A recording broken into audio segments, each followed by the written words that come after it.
Her leg was abraded from the fall, only a little, but it stung. A moan escaped from her lips, equal parts pain and simple embarrassment.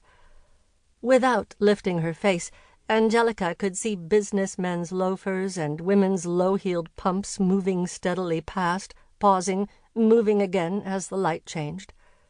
When she rolled to one side to look up, a woman wearing a germ-blocking face mask met her glance with an apologetic bow and then kept going.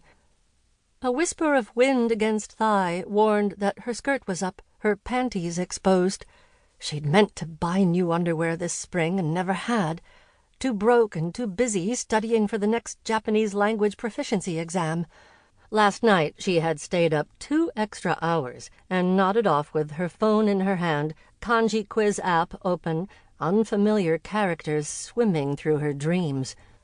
She wasn't the only one struggling. Ask the other Filipino nurses, the West African physical therapists, the Indonesian caregivers.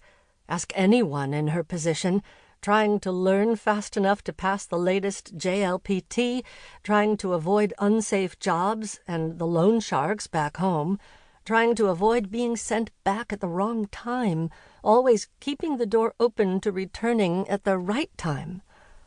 But still, it could have been worse. Instead of dull gray hip huggers with a worn-out elastic band, she could have been wearing the weirdly juvenile underwear her sometimes lover Junichi had bought her. A 43-year-old Filipina should not be caught wearing a Hello Kitty thong. The blood was returning to Angelica's head now. She needed only to lie on her back and let the spinning stop. She had been hurrying and worrying about something, and not only kanji. The delivery man. That was why she had been rushing, why she had ignored the mounting headache, the prickly flush behind her knees, the feeling of unmanaged anxiety, an army of tiny ants creeping across her scalp. Her body had been trying to tell her, eat something, breathe, put your head between your knees. But there'd been no time. Minutes earlier, while waiting in a noodle shop for Junichi, late as usual, probably not even coming, she'd received a text from the agency relief nurse, Feng Fam. "Leaving early. Sayoko is fine. I have emergency." When Angelica had texted back, "You can't. Wait until I get there," she'd received no reply. She had set off toward the Itou family's luxury condo at a worried trot, throat constricting, scalp crawling. At any moment, the delivery man would be ringing the buzzer, having been assured that someone reliable would be there to greet him. Sayoko would be confused. Unless the old woman had thrown a tea towel over every elder cam eye spot in the house, Angelica's phone would automatically fill up with images of an agitated lady rolling back and forth toward the door in her outmoded wheelchair.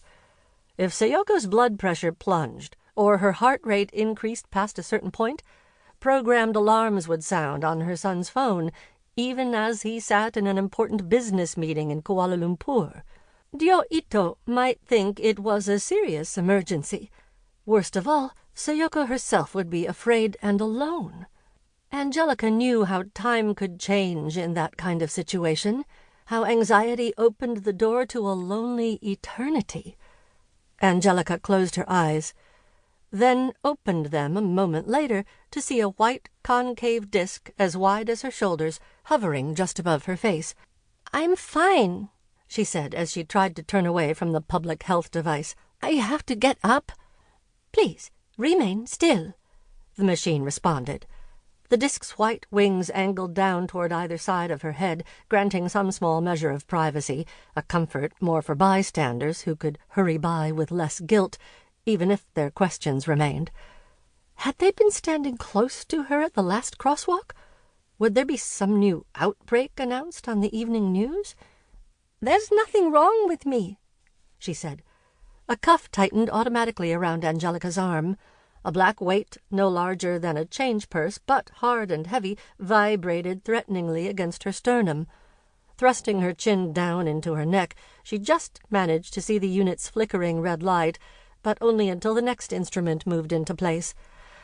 "I have low blood pressure," she said, before a rubber ring lowered around her mouth and sealed tight.